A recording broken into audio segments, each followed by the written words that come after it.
Hello everyone, welcome to target online exam. तो यहाँ पर आप सभी लोग फाइनली देख सकते हैं कि साइंस के एनसीईआरटी बेस्ड नोट्स है। ये हैंड रिटन नोट्स है, कहीं पर भी कोई भी कॉपी नहीं किया गया है। और ये जो नोट्स है मैंने खुद सेल्फ हैंड रिटन नोट्स बनाए हैं।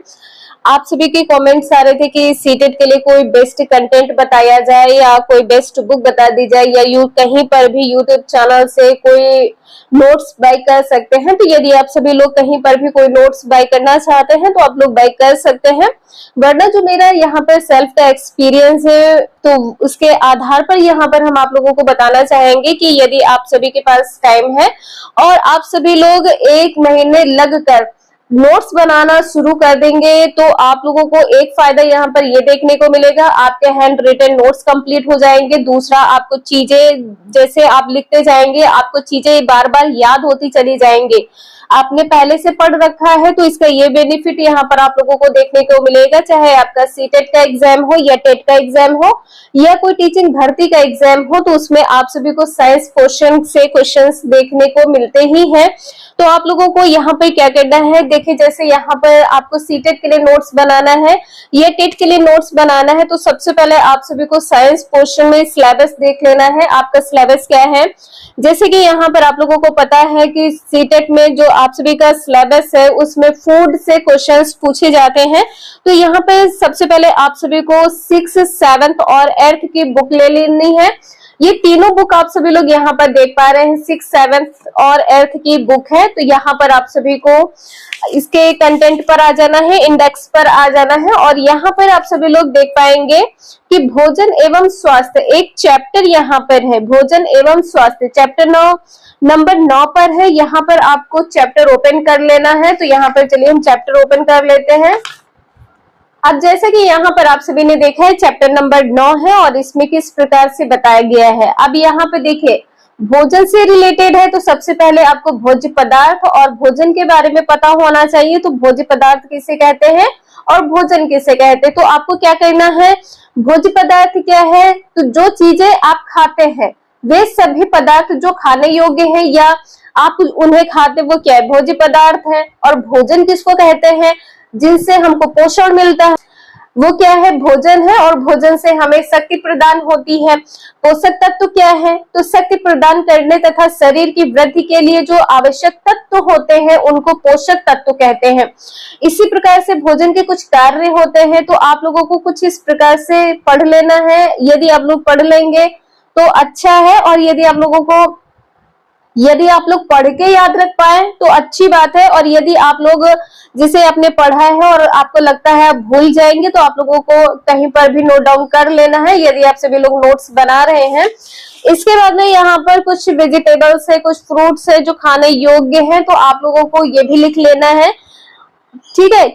यहाँ से क्वेश्चन आपके एग्जाम में पूछे जाते हैं। अब यहाँ पर चलिए, अब जैसे यहाँ पे पोषण एवं पोषक तत्व क्या है, इससे हमको क्या प्राप्त होता है, तो ये सभी जो पोषक तत्व है जैसे यहाँ पे आप लोग देख पा रहे हैं पपीता है, गन्ना है, तरबूज है, मक्का है, गेहूं, बाजरा, ये सभी क्या है, पोषण देने योग्य तत्व है, ठीक है, पोषक तत्व कह सकते हैं।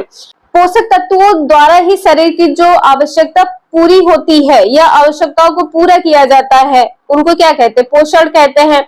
और भोजन में कुछ पाए जाने वाले पोषक तत्व क्या है, जैसे कार्बोहाइड्रेट है, प्रोटीन है, वसा है, विटामिन से, खनिज, लवण, जल एवं रेसे है। तो यहाँ पर आपको इन शॉर्ट नोट्स बना लेने हैं। यहाँ से क्वेश्चन आपके एग्जाम में पूछे जाते हैं, चाहे वो आप सभी का सीटेट का हो चाहे टेट का हो या आप सभी लोग टीचिंग एग्जाम दे रहे हो, फाइनल जॉब जिसे एसटेट कह सकते हैं, शिक्षक भर्ती परीक्षा कह सकते हैं। तो इस प्रकार से आप सभी लोग अपने नोट्स कंप्लीट कर सकते हैं। तो यहाँ पर मैंने किस प्रकार से, और देखिए यहाँ पर जो आपका विटामिन से संबंधित क्वेश्चन आते हैं, जैसे यहाँ पर आपको वसा में कौन से घुलनशील विटामिन है और जल में कौन से घुलनशील विटामिन है, तो ये भी आप लोगों को याद रखना जरूरी है। यहाँ से भी इस बार क्वेश्चन आप सभी का सीटेट में पूछा गया था। जैसे विटामिन है तो विटामिन के स्रोत क्या है, विटामिन की कमी से कौन से रोग उत्पन्न होते हैं और रोग के लक्षण कैसे आप पहचान सकते हैं कि किस विटामिन से कौन से रोग हुए हैं, ठीक है। अब यहाँ पे जैसे आपने देखा है कुछ इस प्रकार से तत्व है, कौन से तत्व उपयोगी हैं और कौन से तत्व से कमी होती है। इस प्रकार से आप सभी लोग अपने शॉर्ट नोट्स बना सकते हैं और यहाँ पर जैसे आप लोग देख सकते हैं कि कुछ चीजें खाने योग्य होती हैं, कुछ चीजें खाने योग्य नहीं होती हैं।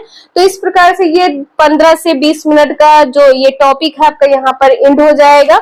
इसके बाद में आप सभी लोग यहाँ पे स्वास्थ्य एवं स्वच्छता से संबंधित कुछ पॉइंट है, इस बार पूछा गया था स्वच्छता से संबंधित साइंस क्वेश्चन में, तो यहाँ पर भी आप सभी लोग कुछ इस प्रकार से देख सकते हैं। इसके बाद में यहाँ पर हम आपको दिखाना चाहेंगे कि अपने सेल्फ नोट्स मैंने खुद किस प्रकार से बनाए हैं।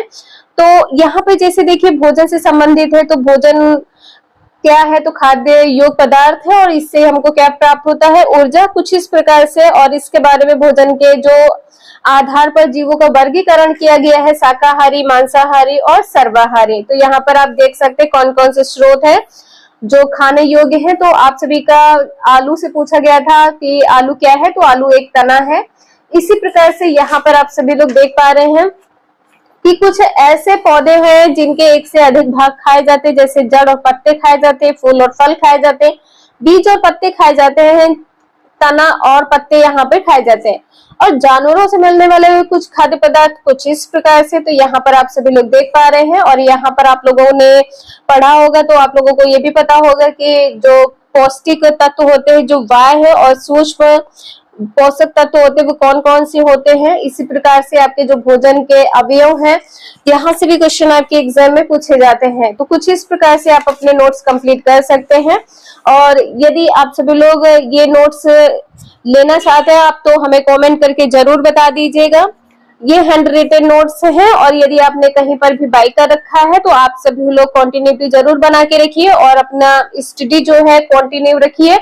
और जो सीटेट एग्जाम जिन कैंडिडेट्स का क्लियर नहीं हुआ, पास नहीं कर पाए हैं, कुछ नंबर से रह गया, 3 नंबर, 4 नंबर, 5 नंबर से रह गया है, तो इस बार आप सभी लोग वो गलती मत करिएगा। यहाँ पर देखिए मैंने एक एक चीज को बिल्कुल बारीकी से देखकर रीड करके यहाँ पर लिखा है कि कोई भी पॉइंट यहाँ पे मिस ना हो। जैसे आपका कोई भी जैसे सीटेट एग्जाम है या टेट एग्जाम है तो कोई भी क्वेश्चन आपका रह जाए, इसकी कोई भी क्वेश्चन आपका नहीं होना चाहिए। और जितने भी क्वेश्चंस है उसके सभी कंप्लीट आंसर आप लोगों को पता होने चाहिए। इसको यहाँ पे ध्यान में रखते हुए नोट्स को यहाँ पर कंप्लीट करना है। आप लोगों का सपोर्ट रहा तो जल्दी से जल्दी ये नोट्स आप लोगों को मिल जाएंगे।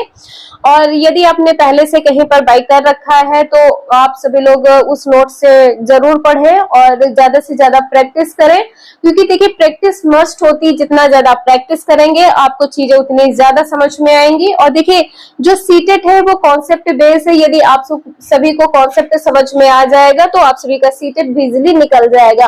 मोस्टली यहाँ पे जो स्कोरिंग सब्जेक्ट आप सभी का साइंस और मैथ है, तो मैथ में तो आप सभी लोग स्कोर कर पा रहे होंगे, लेकिन जो साइंस है यहाँ पर आप सभी के कॉन्सेप्ट क्लियर नहीं है तो यहाँ पर प्रॉब्लम हो जाती है। और 5 से 6 नंबर या 10 से 12 ही नंबर आपके सीटेट में साइंस क्वेश्चन में आते हैं। तो आप सभी लोग प्रैक्टिस ज्यादा से ज्यादा करें। अगर आप लोगों को ये वीडियो थोड़ी भी हेल्पफुल लगी हो तो प्लीज एक लाइक जरूर कर दीजिएगा।